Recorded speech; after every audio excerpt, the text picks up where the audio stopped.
CVI kan nanti kita suruh anamnesisnya bisa primer atau sekunder lewat CEAP. Kalau C-nya itu adalah klinikal. Klinikal itu didapatkan dari kita inspeksi, kita palpasi. Nanti kan dapat CO sampai A. Tapi kayaknya yang dikeluarkan dari C0, dari C1 sampai C6. Tapi yang itunya aku belum hafal juga. C1 apa dan lain sebagainya. Nah, terus kalau yang etiologi, satu lagi. Kalau yang klinikal, misalkan ditemukan C2 dan C5. Yang ditulis yang mana? C5. Yang paling besar ya? Yang paling besar. Terus kalau yang etiologi. Nah, etiologi ini dia untuk melihat dia tuh masuk yang primer atau yang sekunder atau dia kongenital. Kalau kongenital, ini semua etiologi dapatnya dari anamnesis. Kalau kongenital berarti dia bawaan, riwayat keluarga. Kalau dia primer, dia obesitas. Dia juga punya berdiri lama, SPG, satpam, atau riwayat dia duduk di perjalanan lama, dia obes, dia ngerokok, gitu.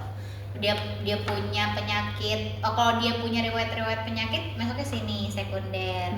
Contohnya misalkan kayak dia punya riwayat DVT sebelumnya, atau dia ada riwayat pernah operasi pembuluh darah di kaki, riwayat penyakit vaskular pokoknya di kaki. Nah, itu sekunder masuknya. Kalau ibu hamil masuknya mana? Nah, itu belum dijawab sama dokter Sri. Kayaknya mungkin primer ya ibu hamil. Kayak obes kali ya? Iya kali, primer. Karena dia itu perubahan badannya kan? Iya, ya kan? Iya, primer, harusnya sih primer ya. Dan terus kalau misalkan yang etiologi nulisnya bisa nggak EP sama ES? Bisa. Kalau bisa berarti ya udah nanti ditulis aja EP, S. Kalau ada bisa dua-duanya? Bisa. Misalkan dia obes. Nggak suruh pilih kan? Enggak. Misalkan dia ada obes, ada DVT juga, dan dia misalkan kerjaannya SPG, kan primer juga, sekunder juga. EP, S. Terus kalau yang anatomi dapatnya dari pemeriksaan fisik si Brody Tredelenburg sama Pertestes. Kalau anatomi dia tuh kalau si Brody itu kan ada 4 hasil penilaiannya. Ada nil test, positif, double positif, dan negatif. Kalau nil test pada saat dia dioklusiin, di turniket, dia nggak muncul.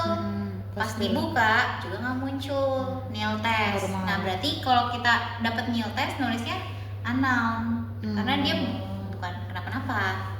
Terus kalau dia positif test berarti waktu pas di turniket dia nggak muncul. Pas dibuka turniketnya dia muncul, ada. Berarti dia kena di AS, vena superficial, vena savena maknanya. Terus misalkan double positif, berarti double positif tuh waktu pas dioklusi ada dibuka tambah besar. Berarti dia kena superficial kena, profundanya kena. Berarti AS, D ya, AS, D gitu. Terus satu lagi yang negatif tes. Negatif itu waktu pas dioklusiin dia nggak ada. Waktu pas dibuka dia butuh waktu adanya, nggak langsung muncul varises yang butuh waktu. Nah, itu dia biasanya karena obstruksi vena profunda atau enggak perforantes. Tapi jarang kita menulis perforantes karena dia kan venanya vena penyambung ya. Dan kita nggak tahu yang mana yang sambungan rusak. Jadi nulis aja AD. Gitu. Kemarin nggak sedetail ini. Terus satu lagi yang pertestes. Kalau pertestes dia kan 2 hasilnya. Kalau misalkan dia jalan-jalan jinjit-jinjit waktu pas dioklusiin pakai turniket, terus kita lihat dia dilatasi venanya, berarti dia ada obstruksi di vena profunda atau enggak perforantes. Tapi nulisnya gimana ya? Udah ada aja. Terus kalau misalkan dia waktu pas jinjit-jinjit 5 menit, terus kita lihat pas dia diturniketin, dia enggak makin mengecil tuh varisesnya, berarti pertestesnya kan negatif. Kalau negatif berarti dia bukan masalah di AD atau AP. Berarti AN atau AS? Iya, kemungkinan ini 2. Gitu. Nulisnya AS. AS aja.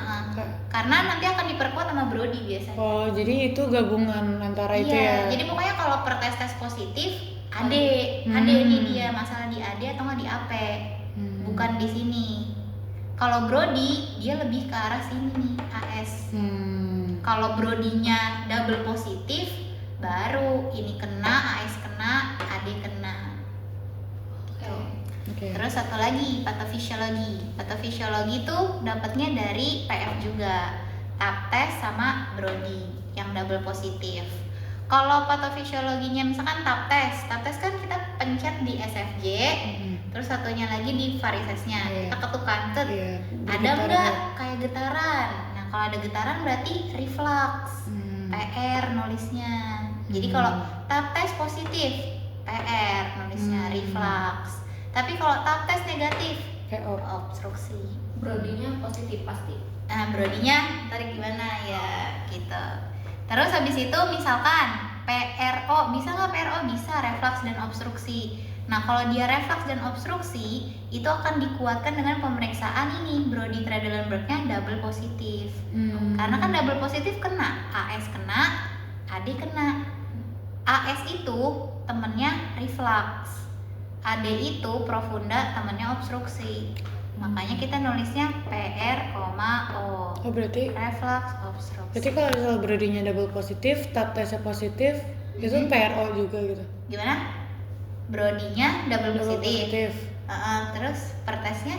TAP testnya positif. PR aja. PRO. Oh. Kan TAP tes untuk PR. Brody karena double, ya ini berarti obstruksi, kan ada obstruksi.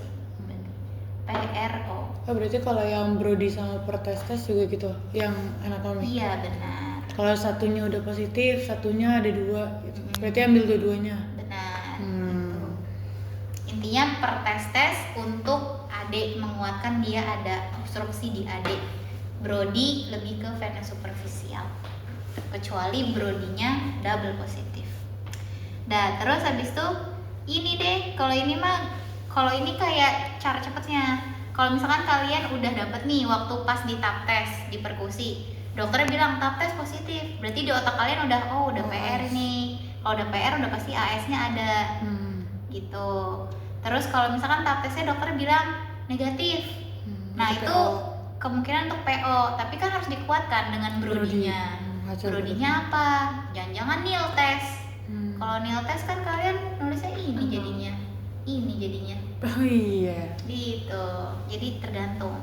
Kalau PO nih harus dikuatkan dengan pemeriksaan lain dulu. Sudah selesai.